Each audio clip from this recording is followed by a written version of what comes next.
महिला आरक्षणाच्या समर्थनार्थ मोर्चा भाजपला महागात पडलाय। भाजपच्या मोर्चा आयोजकांवर गुन्हा दाखल झालाय। या मोर्चात नियमांचं उल्लंघन झालं असं म्हणत पोलिसांनी हा गुन्हा दाखल केला।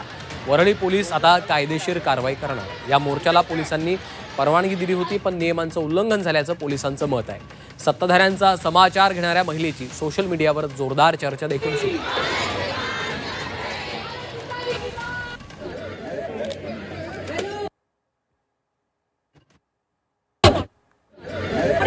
मोर्चाचे आयोजक ना, मोर्चाचे आयोजक काय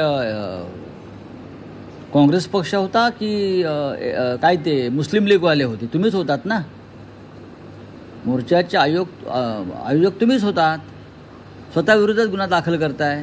माफी मागा महाराष्ट्राची। एक तर तुम्ही खोटं बोलताय, खोटं बोलून मोर्चा काढलाय, महिलांना गुमराह करताय, महिलांना भ्रमित करताय।